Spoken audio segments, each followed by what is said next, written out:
Namaskar, everyone. So happy Sunday to you.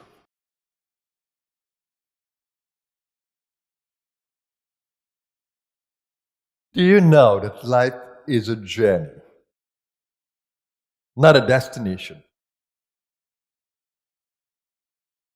It's a journey.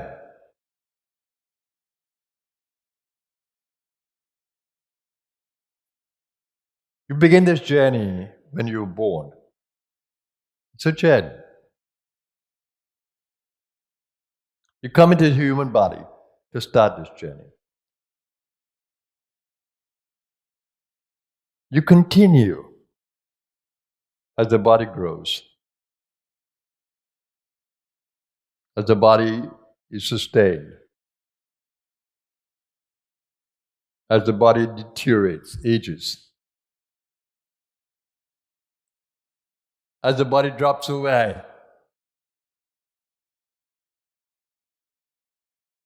That is the end of this journey.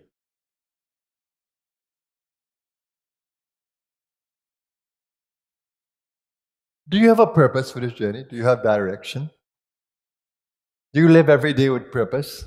Do you live every day with direction? Do you live with a promise of where you're going to go?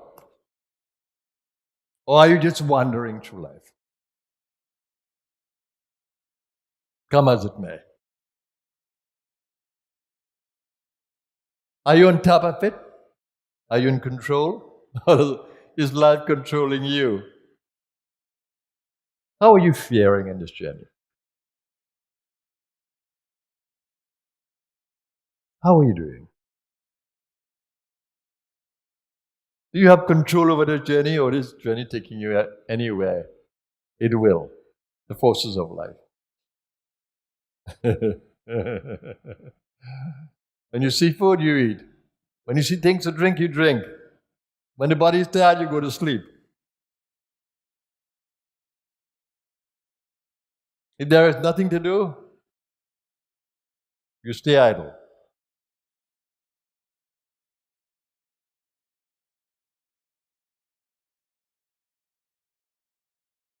You came here with a purpose. You make your own purposes.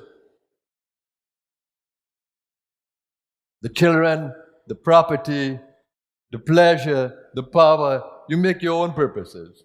Is that why you're born? No. You have it the wrong way. At 20, I saw that. I'm going the wrong way. And I had to check on myself. At 21, I was in India, going the right way, looking for the masters, looking for guidance, looking for knowledge. Who am I? Where am I going? Why am I here? Why this body must die? Who is God? Where is God? What is my relationship with God? These were the questions at 20. I didn't want to hear anything else. No property, no power. I didn't care for pleasure. No, I want to know. I want to know. Who am I? Why am I here? And guess what? The moment I had an idea of why I'm here, I held on to that to this day.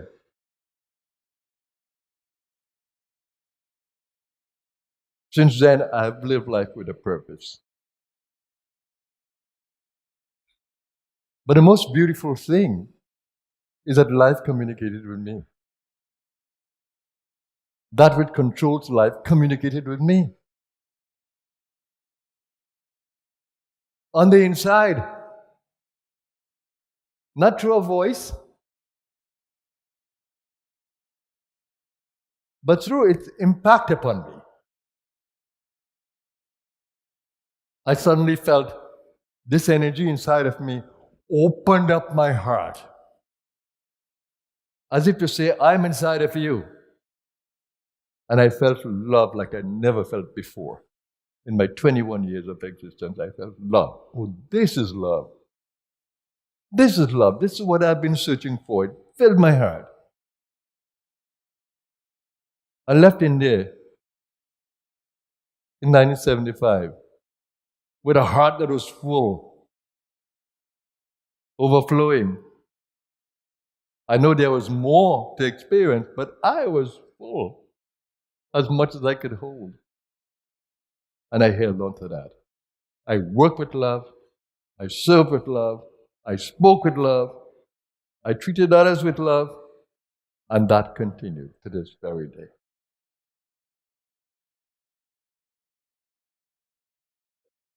I got my purpose. I still didn't know who God was. But certainly this was a sign that that which is the supreme communicated with me. Every time I go to the heart, I could feel the sweetness of love. It was communicating with me through my heart.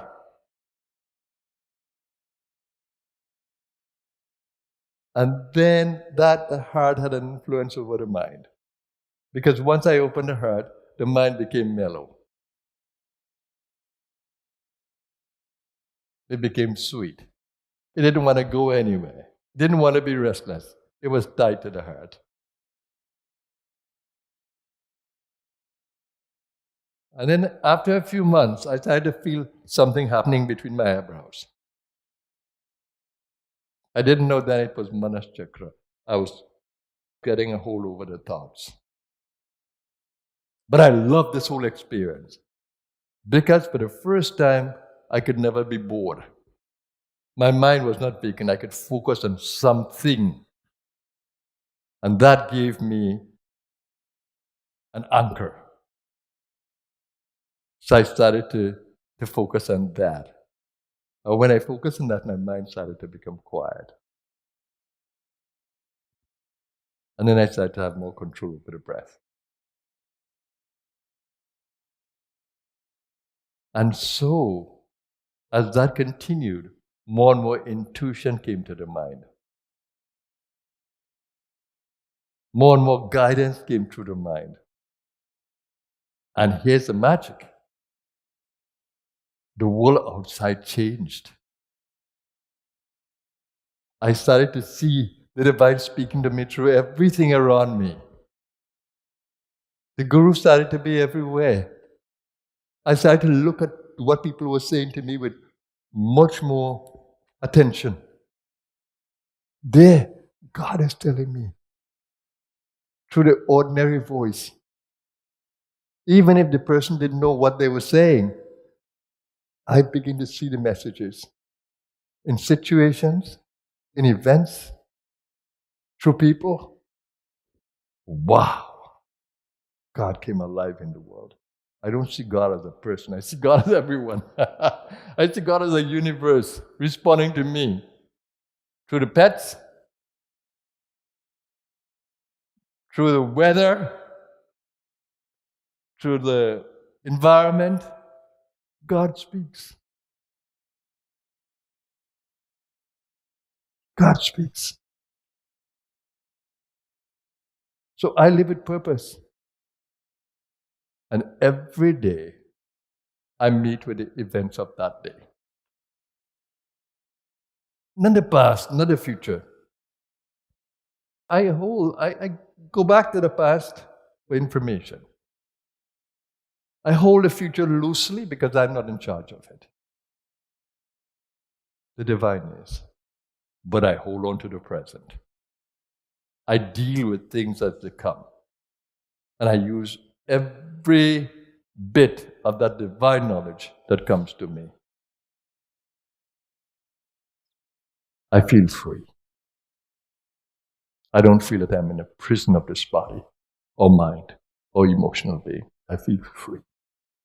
And I feel and know that the divine walks with me in every step. Nothing can happen to me unless the divine sanctions it.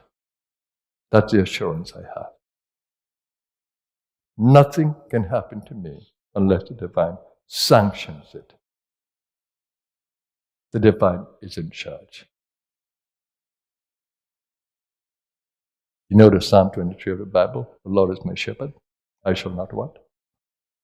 That assurance.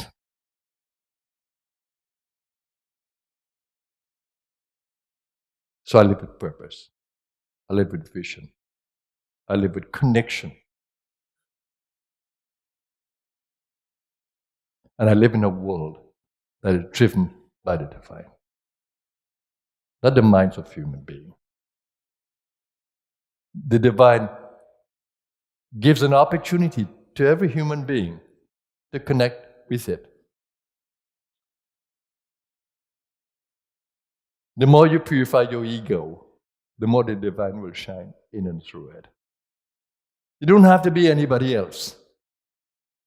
You're born unique, individual. Let the divine shine in and through you. So as we begin this year, live with purpose. Live with a vision. Live with connection to the universe. And more than anything else, let your purpose be to manifest everything that you are. As a spiritual being, having a human experience. You are divine. You are divine. You are divine. You're not human. The joy of life to me is I am deathless. I'm deathless. I'm that which cannot die. The power of seeing, the power of smelling, the power of tasting, the power of touching, the power of hearing continues after this body. It's not in the body, the organs are. But the power of perception is in the soul being. So even if I come out of this body, I can still perceive the universe.